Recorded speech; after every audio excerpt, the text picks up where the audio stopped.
ब्रह्मांड की समस्याओं का क्या है निराकरण समझ में ही नहीं आ रहा। सभी लोगों ने सोचा होगा कि ब्रह्मांड में ब्लैक होल है दोस्तों, लेकिन ब्लैक होल के बारे में कोई भी नहीं जानता है दोस्तों।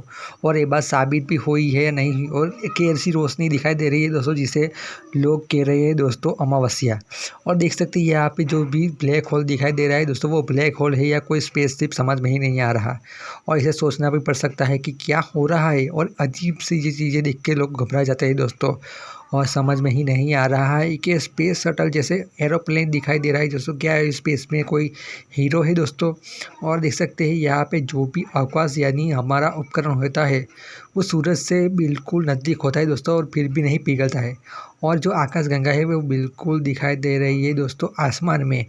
और देख सकते हैं एस्ट्रोनॉट जो हवा में उड़ता है दोस्तों, और किससे उड़ता है वो भी पता नहीं दोस्तों। और जो वायर दिखाई दे रहा है वो पृथ्वी की और ही दिखाई सकते हैं दोस्तों। और एलियन का भी पता नहीं चल रहा है क्या हो रहा है। और जो टेलीस्कोप से दिखाई देता रहे वो भी टेलीस्कोप की बहुत ही ज़्यादा बड़े तरीके से खोज हुई थी। और देख सकते हैं दोस्तों जो ग्रह है दोस्तों, वो मंगल ग्रह तो सबसे ज़्यादा नज़दीक होने वाला है दोस्तों। और वो उसकी तापमान की तो क्या बात करें। और जो चंद्रमा है दोस्तों उसकी तो क्या बात ही कहना है दोस्तों, वो रात को दिखाई दे रहा है दोस्तों। लेकिन हमारे स्पेस शटल जो भी है दोस्तों, जो कि वहाँ पे अवकाश में है दोस्तों, वहाँ पे जो ऑक्सीजन नहीं है, फिर भी दोस्तों इतनी ज़्यादा समय तक वो भी इकट्ठा करते रहते हैं दोस्तों। और देख सकते हैं वहाँ पे जो यान दिखाई दे रहा है वो हमें हमेशा कुछ ना कुछ नई तरह की फ़ोटो भेजता रहता है दोस्तों। और जो लाल ग्रह है दोस्तों उसका तो कुछ भी समझ में ही नहीं आ रहा है, वो क्या है वो समझ में ही नहीं आ रहा है। और वैज्ञानिकों तो देख सकते हैं दोस्तों, वो प्रकाश की तरंगों के बारे में ही सोचते रहते हैं दोस्तों। और नासा ने भी सब कुछ से सहेलाई से पता लगा दिया दोस्तों, जो कि ग्रह की आसमान पे दिखाई दे रहा है वो पृथ्वी के आसपास के ग्रहों को भी नज़रअंदाज नहीं करते हैं, लेकिन हमें नज़रअंदाज करना होगा। क्योंकि हम देख सकते हैं गैलेक्सी में बहुत ज़्यादा बड़े तरीके से दिखाई दे रहे हैं दोस्तों, और ये ग्रह बिल्कुल नक्षत्र की तरह होते हैं। और नक्षत्र हमारे लिए डेली लाइफ के बारे में भी कुछ बताते रहते हैं दोस्तों। और इसकी देखो केली कला भी आ रही है दोस्तों। और जैसे कि कुछ ना कुछ होता ही रहता है दोस्तों, और पृथ्वी भी अपने आप को रंग में बदलती रहती है।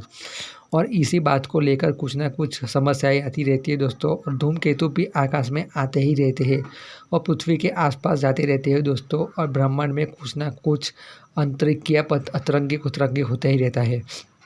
और हमारे यहाँ के सोच में पड़े लोग कुछ ना कुछ सोचते ही रहते हैं दोस्तों, क्या हो रहा है इसकी थियरी के बारे में। और जो स्पेस शटल है वो पृथ्वी के आसपास घूमता रहता है दोस्तों। और देख सकते हैं हमारे उपग्रह भी बहुत ज़्यादा बड़े तरीके से काम करते हैं। और सभी ग्रह एक दूसरे से बिल्कुल करीब है, तो वो समझदार मुश्किल होता जा रहा है। और देख सकते हैं कि कुछ हमारे स्पेस शटल में कुछ आने वाली मुसीबतें जो कि हमारे पृथ्वी पे आती रहती है दोस्तों, और इसके समझना बिल्कुल मुमकिन नहीं हो रहा है। और पृथ्वी का जो कवच है दोस्तों उसके बारे में तो आप लोगों को पता ही होगा दोस्तों, पृथ्वी के आसपास कोई कवच नहीं है दोस्तों। और जो ओजोन स्तर है वो भी बहुत ज़्यादा बड़े तरीके से काम नहीं कर रहा है। और जो स्पेस में दिखाई दे रहा है वो भी कुछ अजीब अजीब सी चीज़ है दोस्तों। वीडियो पसंद है लाइक जरूर कीजिएगा, चैनल पर सब्सक्राइब भी कीजिएगा।